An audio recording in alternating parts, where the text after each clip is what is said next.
Hello there! In this video we're going to go through my camera bags, what's in them, why I have it there. So let's get started. The way that I'm structuring this video is that I'm first gonna go through my bags and my equipment really quick just to show you what I've got. Then after that we're gonna go back and look at individual pieces of gear, and I'm gonna talk a little bit more in depth in why I'm using that particular gear. Let's start with the bags. First bag here is the Mindshift Gear First Light 40 liter bag. The second bag here is also a Mindshift Gear, but this one is the Ultralight Dual 25 liter. The third bag here is, well, the drone bag. The fourth bag, which is actually more of a case, is the gimbal case. So these are the bags. Now let's start with opening this one and see what I have inside it. Let's start from the top here and bring out the first piece of gear, which is the camera itself. This is my stills camera, a D600, and the lens that is attached is the 70-200 f4 VR Nikon lens. Here we have the second lens. It's the Nikon 16-35 mm VR lens f4. The third lens that I carry around is the Nikon 1.8 50 mm. Those are the three main lenses that I carry. Other things that I have in here are some cleaning gear, a cable release. I have a older Nikon lens, a 35-105 with a Nikon 2 micro four thirds adapter on it. Down here we have a action cam. It's a Denver Act 8030W. Small little action cam. Also have the sun hood for the wide angle lens lying in the bottom of the bag, as well as a rain cover. I have some lights. So I have a head torch, very useful when it's dark. And I have a small LED light that is useful also when it's dark. I also have some batteries. I have a filter pouch by Mindshift Gear. This is the Filter Nest Mini. In here I have 3 filters as well as a step-up ring. The filters are a 4-stop filter, a 10-stop filter, as well as a polarizing filter. I also have 2 smaller filters here, a variable ND filter as well as a polarizing filter. Oh, and I have this little mount, suction cup mount for the car. I usually use this one with the action cam. Other things that I keep in the bag: batteries, lens wipes, cold shoe mount that I can screw onto a tripod if I want to use the light. Panorama head by Leo Photo. It's the Pan O. One little coin so that I can screw in the tripod plates if they come loose. A little light protector that goes on the viewfinder. A nodal slide, little case for memory cards, lens cloths, a USB cable, and some cable ties. In the front I have a ground cover, and the final thing in this bag is a Leatherman. So that's it for the quick overview in this bag. Let's move to the next one. So this, the Mindshift Gear Ultralight Dual 25, is almost completely empty. The only things that I always have in this one is a first aid kit as well as a rain cover for the bag. Don't really keep anything else in this one. So let's move on to the next bag. So this is the drone bag. As implied by the name, I keep the drone in the drone bag. The drone is a DJI Phantom 3 4K. And the thing that I keep here is basically just everything for the drone. So the controller, the drone, the propellers, the batteries. Not really too much else interesting in here, really. And this, the last little case here, is the Senju Crane V2. It's a gimbal stabilizer, and yeah, very nice. It's very nice. And the last thing to show you is the tripod. This is my main photo tripod. It is the Genesis Base C5 with a BH40 ball head from Genesis as well. I think I've gone through all of my gear really fast now, so let's jump back into some of the gear and dive a little bit more in depth into why I'm using that particular gear. First things first, the camera system. But before I get into the camera gear, I want to explain why I'm using two bags, because that might seem a little bit odd. Why not use one and stick with it? Well, the basic gist of it is that I've tried quite a few different bags, and I've come to the conclusion that the perfect bag simply does not exist. So the way that I'm using these bags right now, that I found works pretty well for me, is I have one big bag that holds all the gear. So this bag almost always comes with me when I'm driving to a location, but it almost always stays in the car. And when I go to a location, I take the gear that I need from this big bag and I put it inside the small bag. So that way I don't have to carry around a lot of things that I don't really need on every shoot, but I always have the things with me that I might need on certain locations. This works quite well for me. The big bag, really, what I like about it, well, it holds a lot of things, and if I do need to carry it around, it's very, very good bag to carry around. It's super sturdy, super comfortable. I can carry a lot of weight in this bag without my back going kaput. And this smaller bag, what I like about it is that it's not only a camera bag, you can carry other things as well. So if you look in here, I can carry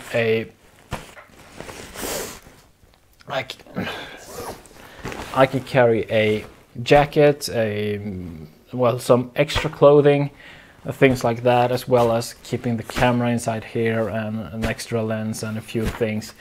So this way works for me. It's not going to work for everyone, but it works for me. Now that that's said, let's dive into the cameras. Let's start with my Nikon gear. So as I said, I have the D600, I have the 70-200 f4 VR, I have the 16-35 f4 VR, as well as the 50mm 1.8. And this works quite well for me. I most often use this lens, the 16-35.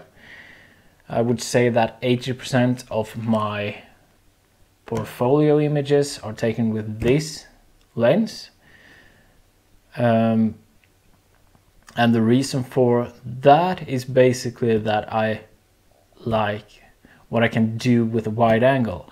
I really like the effect I can create when I can really emphasize the foreground, let the foreground just draw the viewer into the scene and the background and sky. And well, a lot of what I do really depends on having a wide angle. So this one is the one that I use the most. This one, the 70-200, is almost always the one that's on the camera, and the reason for that is basically that if something unexpected happens, most of the time a telephoto lens is what I would need to capture it. So it's basically just a redundancy kind of thing. If something happens, most likely going to use this lens. As well, it's easier to pack the camera down with having the big lens on the camera. It fits better into my small bag that way. If I don't pack it like this, then it won't really fit properly. The 50mm lens. The reason why I carry this one around is mostly because it's the gap between these two. This one ends at 35 and this one starts at 70. So 50 fits right in between the two. I don't really use the 50mm that often, either because I either go to the more extreme wide angles or I'm probably zooming in a lot more into the landscape.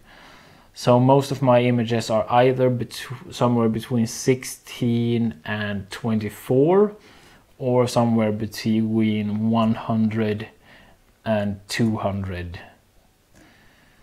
So therefore this one really doesn't get used that often, but it's so light it doesn't really weigh anything, so it isn't really a hassle to carry it around anyway.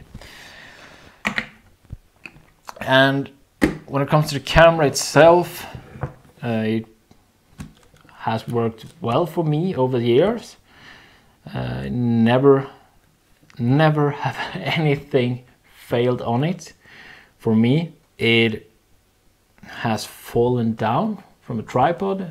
I fall at about 2 meters straight down into the rocks, and it survived that. It has survived ice, snow, wind, rain. Can't really fault it too much. Would it have been nice to have something like the D850?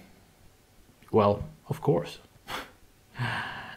But it's kind of hard to justify spending the money for that type of gear when this one yields perfectly acceptable results. That's basically it for the Nikon gear, and now we're going to jump into more of the accessories here and talk a little bit about that. Let's start with filters.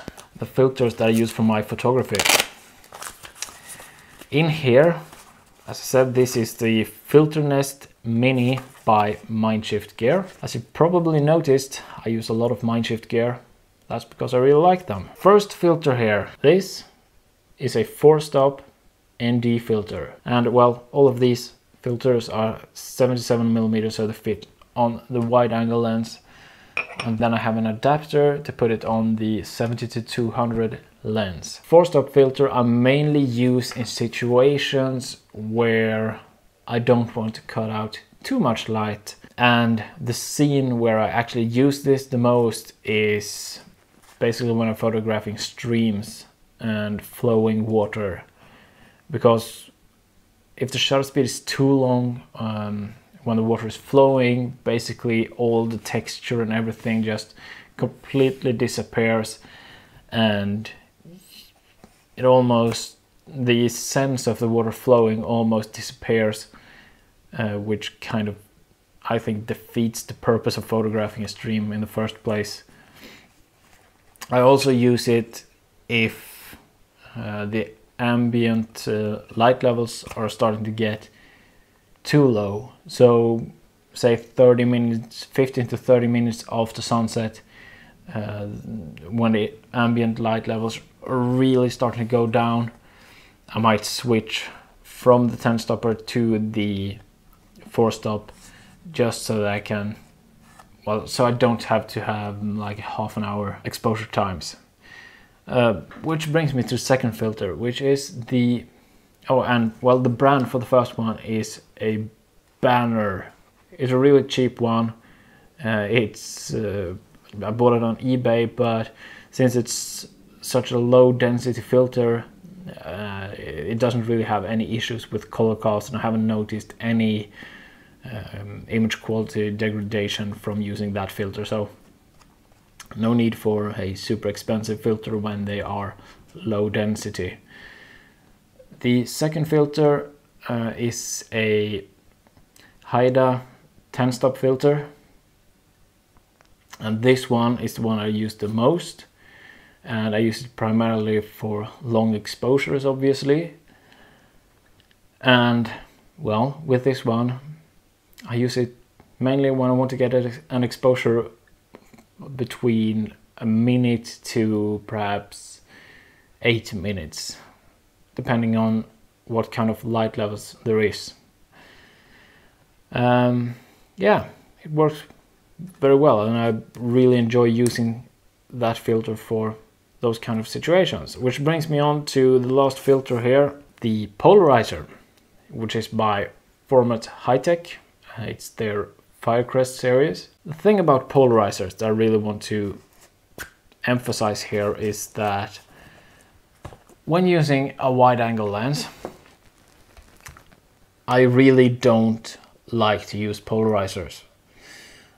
And the simple truth of the matter is that if I use a polarizer when I'm really wide, the result of that is that only a small portion of the image gets polarized, because it's grabbing light from such a wide area that the light that's blocked by the polarizer is only really a very small portion. So usually the result is that perhaps the lower part of the image get polarized, and it's a gradation with lesser and lesser polarization, but it usually doesn't polarize everything that I want it to. Same if I try to polarize the sky, it's going to be one corner or the other corner or in the middle, not everything.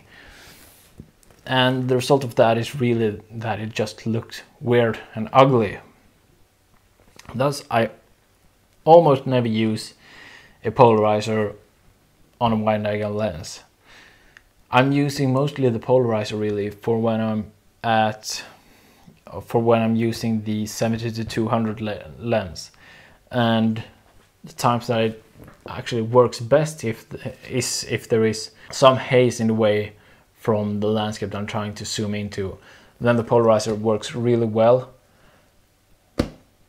Yeah, that's basically it for the filters. Here we have the cable release. The way that I mainly use this one is if I need a shutter speed longer than 30 seconds. And I recently upgraded to this one from a single one. So with this one I can set the shutter speed that I want, and I can start it, and then I don't have to worry about when it's finished. It's going to turn itself off, which is very, very handy. I like that. Let's talk a little bit about tripod. This one is kind of big. It's not super big, but it's kind of big. The main reason why I have this big one is so that I can get the camera just really high up and push the camera down and get more of a perspective with leading lines in the foreground when I'm using the wide-angle lens. Also, I want something that was a little bit more stable in more windy conditions. Some of you might know the tripod that you're on at the moment was my main tripod before, and basically it fell over one windy day and destroyed the lens for me. So I wanted something a little bit more stable in windy conditions, and so far this tripod has worked really well. The only negative thing is that it is a little bit big actually for my small backpack. I would actually more consider that the backpack is too small rather than the tripod being too big actually. But anyway, that's it for the tripod. Don't really have too much to say about it. It is really a necessary piece of gear that every landscape photographer needs. Drones. Let's talk a little bit about the drone. Drones are amazing. Amazing tools. Really amazing tools.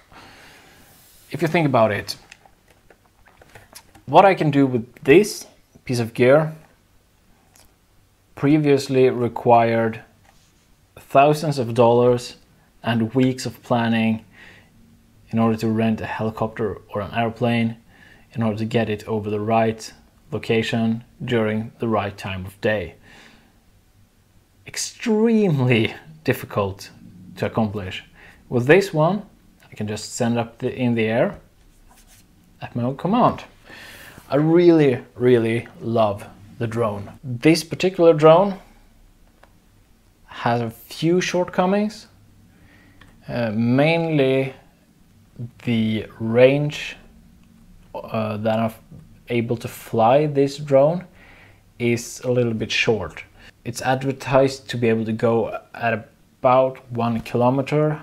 I find that 500 meters is actually the furthest away that I'm able to get before I start to lose connection, which is far from ideal actually. And the second thing that I don't really like about it is the small sensor size. It just isn't particularly good. The image isn't particularly sharp, nor is the noise performance particularly good, even at base ISO. So of all of my gear, this one is probably one of the things that I'm going to be upgrading first. But as I said, as a concept, this one is amazing, and I actually love this drone even though it has its shortcomings. The way that I'm using this one for both video and for photos, and the thing that is really amazing with the drones is that I'm able to get perspectives that I am very much unable to get with this camera or that camera. I mean, just getting it like 10 meters up in the air creates something totally unique, something that was completely unthinkable just a few years ago, really. Which brings me to the final piece of the puzzle. The Xeon Crane V2. This is very new for me. I bought it just after Christmas, so I haven't had that much time with it, but I really enjoy this one. I haven't, the way that my content is currently created, it doesn't leave a lot of room for use with this one. The same actually goes with the drone. But I can see in the future, when I start to get more into the type of content that I want my channel to go towards, this is gonna come really handy, real handy. I don't really have too much to say about this. It's basically, it enables me to get smooth cinematic footage, which is the idea behind it and why I bought it in the first place. So one of the conclusions you can draw from this and the drone and a few things going forward is basically that I want my footage to be a little bit more cinematic. I want it to be a little bit grander and everything that goes into that. And well, basically I think we've gone through all of the gear now. Hopefully you enjoyed watching this, and perhaps you got some inspiration on gear you want, you need, and perhaps something you think you want but you don't actually need. Anyway, that's everything from me this time. Thank you all for watching so much. If you like this one, please leave a like. If you want to see more, please subscribe and check out my previous video if you want to know how I use some of this gear. And if you have a question about any of my gear, leave a comment and I'll respond as quickly as possible. Goodbye. I'm going to do a second video discussing more on a few of the gear that I didn't mention here in this video. That being mainly my vlogging gear. So if you're interested in that, stay tuned.